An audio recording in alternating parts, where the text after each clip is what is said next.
This week I go over brand new mechanics, my official title for my game, and what I discovered in my last few playtests.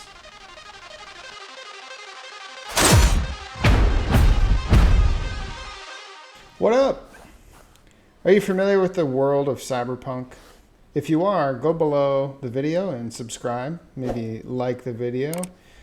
But anyway, cyberpunk was first coined in 1983 by a man named Bruce Bethke. I think that's how you pronounce his last name. With a short story titled Cyberpunk.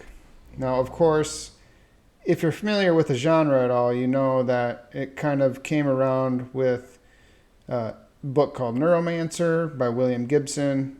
Movies like Blade Runner really popularized the genre. It brought the world to life, and many of us fans, we fell in love with the world at that point. Cyberpunk, it's gritty, it's tech heavy, sci-fi fantasy with sick-ass augmentations in people's bodies, and as the years have gone on, some really, really deep lore and awesome characters. So when I first considered making my game, I considered getting a license to be inside that cyberpunk world, with Night City and those cool characters. Ultimately, I think I'm a creative guy, so I really didn't want to be tied down to anything like a license or be under the thumb of anybody else, so I can kind of make my own decisions and build my own world around my game. So with that, I actually wanted and had planned on changing the name of my game. Currently, it was Net City Runners. It was tied too closely to the high tech of cyberpunk, the neon lit world with the rain and stuff like that. So I decided to change my name to better fit the setting, and I came up with Rustpunk Gutterfront. So this name serves three purposes for me. Rustpunk, it's a smaller niche, kind of within that same realm as cyberpunk. Not as techy though. It provides a good base for the world and what it should look like just by imagining what Rustpunk would be. It also refers to a basic narrative of the game.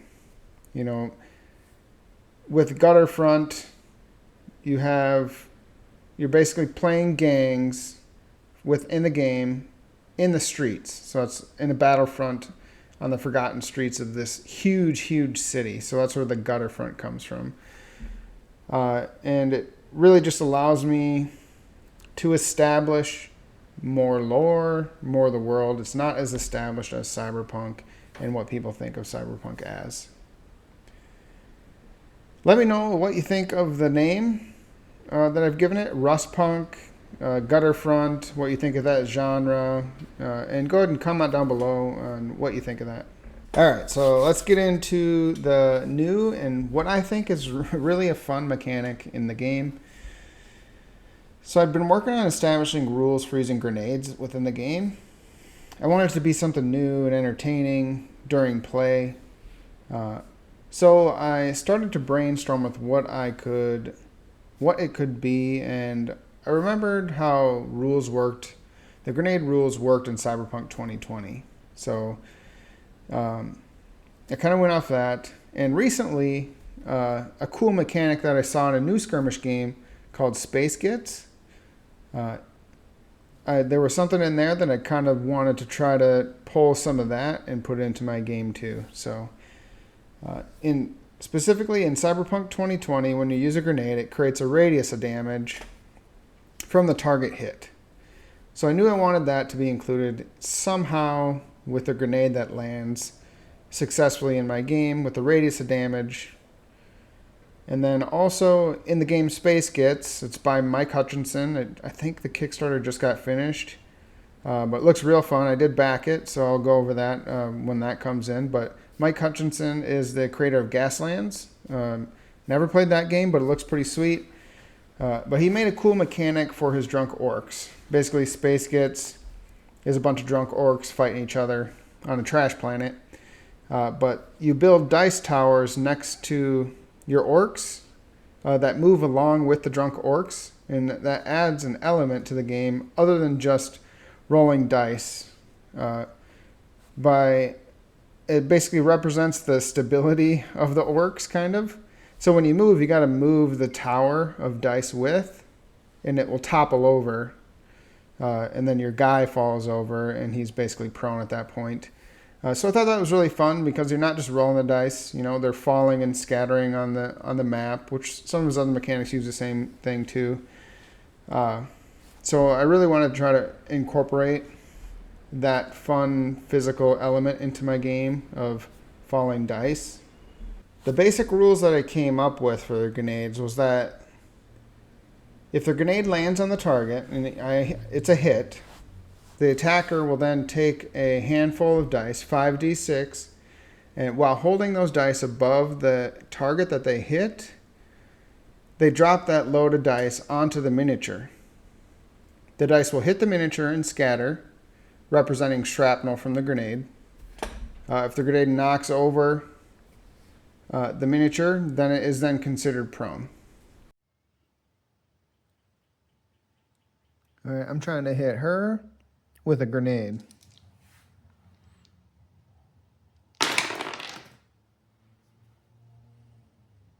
All right, that's a hit. Now, since I landed the grenade launcher on her, take 5d6, and we're going to go ahead and drop it on top of her.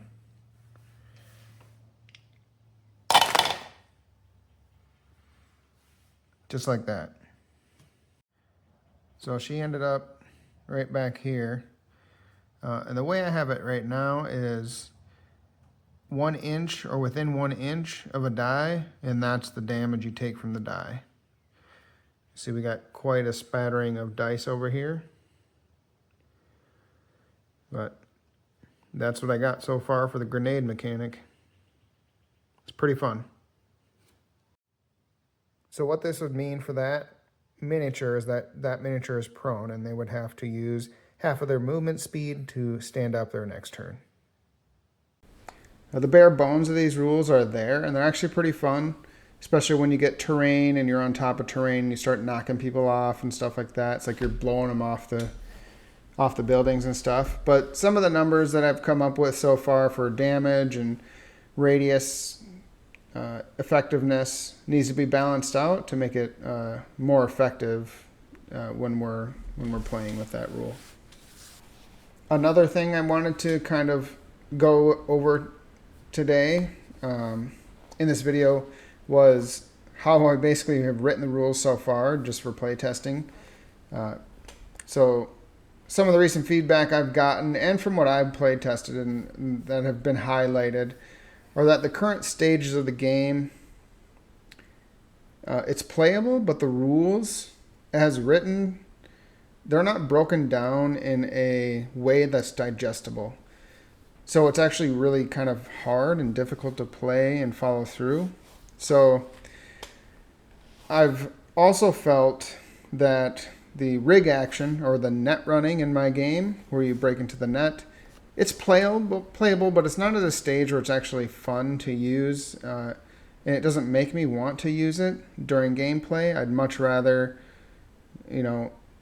get into the fighting with ranged weapons or getting into melee combat right away. I tend to just skip over that option as an action. To make the rules more digestible, I'm actually going to have to go through my rules that I have written right now, and they are printable. I'm going to need to break them down play by play into their phases, into those specific phases to create an organized order for how action should be played out during gameplay. For example, in what order do we perform our actions compared to resolving cards from our deck when we play the cards? It's not specifically laid out in there. I kind of, I wrote the rules with it all in my head, and I knew what you had to do, but I'm not translating it onto the paper for other people to be able to read and do that. So it's not explicitly stated in the rules, those nuanced details. They need to be written out so the game can actually run smoother and play test a little bit better.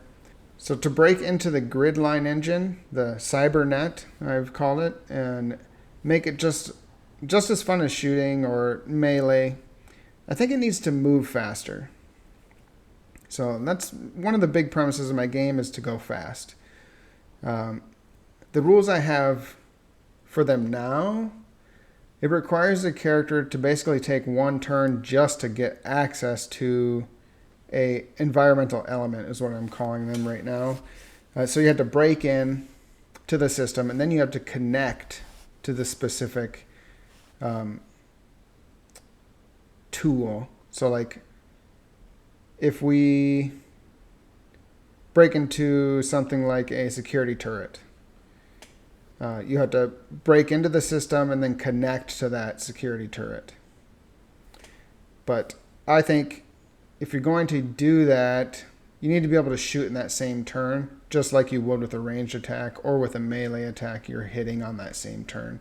Otherwise, the action economy within the play kind of starts to feel lopsided, and you're basically wasting a turn just to get into this thing. And I ran into that a few times during play testing, so I definitely think that needs to be picked apart and put back together. The rules as written right now, so if I want to break into, say, a turret, I got to do a basic override twice. Once to get in the system, and then once to activate the turret, which then it takes the entire turn from that person. That's kind of where I think it falls short, and it needs to speed up, and I probably need to be able to attack with the turret right away. So this dice, this big one over here, that's going to be a turret. I need to break into their firewall, which is a 10 with 3d6 or higher. And I got 10 exactly. So I broke in, I'm connected to it, but now I need to activate it, which is just another basic override. And that's a 10 again. And I got a 15 that time. So it's activated. My next turn I can shoot. But that's it for this video. It's short and sweet this week. Just a game development vlog. I think it's coming along smooth. I know that when it feels like you're actually playing a game, I think things are actually going pretty good when it feels that way. The rules and cards are available for download and print. It's a lot to print. And like I said, the rules are written for me pretty much. So they need to be rewritten if you want to hold on printing. But go ahead and do it. Print it off and try to play if you'd like. They're bare bones though. Many of the numbers and placeholders, they're placeholders until the mechanics and stuff are worked out, and those run smoothly. But please stay in touch. Keep an eye on what we're doing here, the progress we make in the game. Subscribe to the channel if you're still here. Like the video. Throw some questions down in the comments if you're interested in the game at all. I'd be happy to answer anything. But if you made it this far, I just want to thank you. I hope you learned something, and I hope you play something soon. We'll talk to you later.